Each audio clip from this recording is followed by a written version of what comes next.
Este coche pequeño marcó a toda una generación, porque hay coches que se recuerdan por cifras, por la potencia, por los récords, y luego están los coches que se recuerdan por algo más importante, porque fueron coches que formaron parte de la vida de millones de personas, y uno de esos coches fue el Simca 1000, un pequeño utilitario francés que terminó convirtiéndose en uno de los coches más populares de Europa, y especialmente en España. Pero detrás de su apariencia sencilla hay una historia mucho más interesante de lo que parece, porque el Simca 1000 no solo fue un coche económico, fue un coche que marcó una época.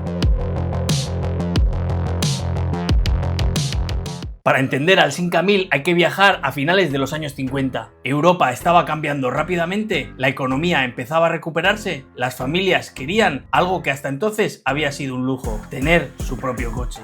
Los fabricantes sabían que el futuro estaba en los coches pequeños, coches prácticos, económicos, fáciles de mantener, y Simca decidió entrar en este mercado con un coche completamente nuevo.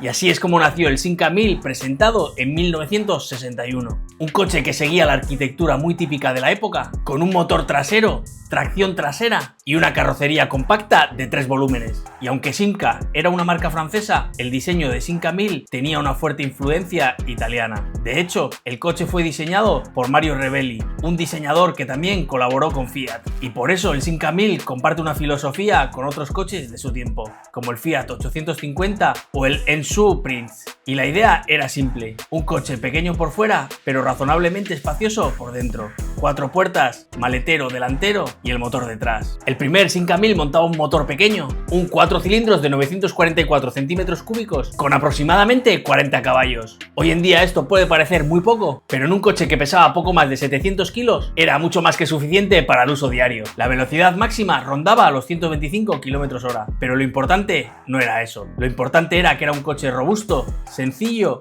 y barato de mantener. Y eso es lo que fue clave para su éxito. Pero si hay un país donde el Simca 1000 dejó una huella profunda, ese país fue España. Aquí empezó a fabricarse en 1965, en la planta de Barreiros de Villaverde. En ese momento el mercado español estaba dominado por coches como el Seat 600 o el Renault 8, y el Simca llegó con una alternativa muy interesante. Un coche moderno, práctico, 4 puertas y con un diseño bastante elegante para su categoría. Durante años fue uno de los coches más habituales en las carreteras españolas. Pero hay algo que muchos conductores del Simca 1000 recuerdan perfectamente: su comportamiento en carretera. Y eso se debía a su arquitectura, el motor atrás, peso concentrado en la parte trasera, y eso tenía ventajas, porque tenía una excelente tracción al acelerar, pero también tenía un carácter muy particular. Si levantabas el pie del acelerador en curva, la parte trasera podía empezar a deslizar. Hoy lo llamaríamos sobreviraje, y para algunos conductores eso era un problema. Para otros era lo que hacía el coche realmente divertido. Pero si hay una versión que realmente convirtió al Simca 1000 en un coche especial, fue la Simca 1000 Rally. Porque a principios de los años 70, Simca decidió que su pequeño utilitario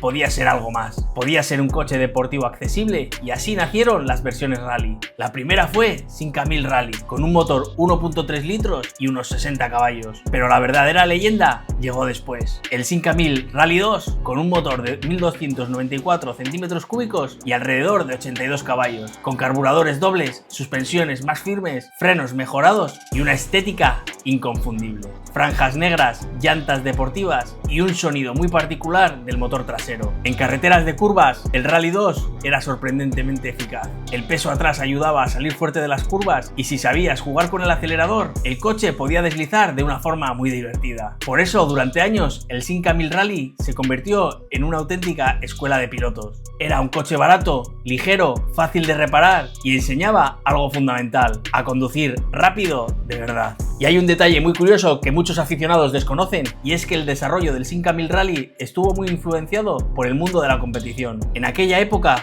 muchos pilotos privados empezaban a correr rallies con el Simca 1000 normal, porque era un coche barato y tenía una base sorprendentemente buena. Simca se dio cuenta de algo: si la gente ya lo estaba preparando para correr, ¿por qué no podían ellos ofrecer una versión deportiva directamente desde fábrica? Y así es como nació el Simca 1000 Rally. Un coche pensado para que cualquiera pudiera entrar en el mundo de la competición. Pero el Simca 1000 no solo fue un coche importante para el mundo del motor, también se convirtió en parte de la cultura popular, porque en España mucha gente recuerda el coche por una canción muy famosa: qué difícil es hacer el amor, en un Simca 1000, una canción humorística que terminó convirtiéndose en un clásico y que hizo que el nombre del coche quedara grabado en la memoria colectiva. El Simca 1000 fue un coche que estuvo en producción durante muchísimos años, pero a finales de los años 70 el mundo del automóvil estaba cambiando. Los coches con motor trasero empezaron a desaparecer y la industria empezó a apostar por otra arquitectura. Un motor delantero, tracción delantera, más espacio en el interior, mayor estabilidad, y en 1978 terminó la producción de Simca 1000, después de casi 2 millones de unidades fabricadas. Hoy el Simca 1000 no es un coche rápido, no es sofisticado, pero representa algo que cada vez vemos menos: la simplicidad mecánica. Un coche ligero, fácil de entender, fácil de reparar y con una personalidad muy marcada. Para muchos fue su primer coche, para otros fue el coche de sus padres y para otros fue el coche con el que aprendieron a conducir. El Simca 1000 nunca fue un coche superdeportivo, pero durante años fue el coche que acompañó a millones de personas. Un coche humilde, lleno de carácter, y por eso hoy cuando alguien escucha su nombre, automáticamente le aparece una sonrisa. Porque algunos coches no se recuerdan por sus cifras, se recuerdan por las historias que vivimos con ellos.